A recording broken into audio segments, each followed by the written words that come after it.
En parallèle des candidatures spontanées, des casteuses de l'amour et dans le pré repèrent des éleveurs célibataires, comme lors du dernier salon de l'agriculture, à Paris. Télé Loisirs était en coulisses. Opération cueillette de célibataires pour la production de l'amour et dans le pré. On a un mec top là. S'extasie Emeline. Depuis 10h30 ce matin, cette chargée de casting parcourt les allées du salon de l'agriculture à la recherche de célibataires potentiellement intéressés pour participer à l'émission de M6. Elle vient de faire la connaissance de Christopher, un céréalier qui n'est pas contre trouver son âme sœur à travers le programme de dating champêtre. Il avait passé les sélections il y a 2 ans mais a arrêté parce qu'il n'avait plus de temps. Cette année, il aimerait retenter le coup, débriefit-elle à ses 4 collègues. Avec leur pull gris à l'effigie de l'émission, on les repère facilement dans la foule. Cela fait 4 ans qu'elles se rendent dans différents salons agricoles, de la Provence à Arras en passant par la Bretagne. On ne manque pas de candidatures, on en a entre 600 et 700 par an. Mais parfois, on a des profils similaires donc on cherche à atteindre des personnes différentes, précise Louise Aurelou, directrice de sélection. L'amour est dans le pré, pluie de numéros de téléphone pour les casteuses près des Vaches Brunes, 2 hommes attirent le regard de l'équipe de casting. Vous avez quel âge? Vous êtes célibataire depuis combien de temps? Vous ne voulez pas vous caser? C'est sympa la télé. Jean-Charles, l'éleveur sûr qu'il est chargé de sélection ont jeté leur dévolu, semble intimidé. Il ne regarde même pas Louise dans les yeux. L'agriculteur est à côté d'un autre homme âgé de 67 ans. Vous aussi vous êtes tout seul? Vous ne voulez pas vous inscrire? Non?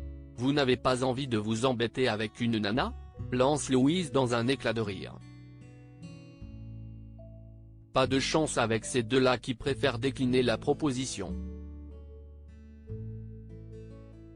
À la fin de la journée, les chasseuses de la télé auront néanmoins recueilli une 50aine de numéros de téléphone. Et si ce n'est pas le leur, les agriculteurs n'hésitent pas à partager celui d'un voisin casanier. Quand on appelle, on se fait parfois raccrocher au nez car certains pensent que c'est une blague, relate Louise. Guillaume l'Auvergnat de la saison 17 de L'amour est dans le pré, preuve vivante de l'efficacité de la méthode. La démarche a déjà porté ses fruits. En novembre 2021, Louise a eu un coup de cœur pour Guillaume, au sommet de l'élevage, un salon annuel près de Clermont-Ferrand. De fil en aiguille, ce propriétaire d'une ferme pédagogique a passé les étapes du casting. Un mois plus tard, sa participation à la saison 17 était officialisée. Au salon de l'agriculture, 1 an et demi plus tard, on le retrouve à côté de Tom, son compagnon. J'avais donné ma carte de visite à Louise en me disant qu'elle allait la perdre. Elle ne l'a pas perdue. Elle m'a appelé la semaine suivante et j'avais plein de questions, se souvient-il. À quelques mètres de lui, Frédéric, participante de la 7e édition, vend ses Armagnac. Entre 2 bouteilles, il arrive souvent qu'un agriculteur intéressé par l'amour et dans le pré l'interrompe pour lui demander s'il faut sauter le pas. Ceux qui nous approchent ont déjà l'idée de le faire et veulent s'assurer que la production n'écorche pas notre image, confie-t-elle.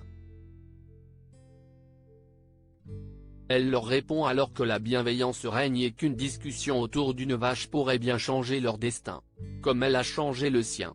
À lire aussi Famille d'agriculteurs, l'amour est dans le pré, est dans nos fermes. Pourquoi l'agriculteur est de plus en plus présent à la télévision?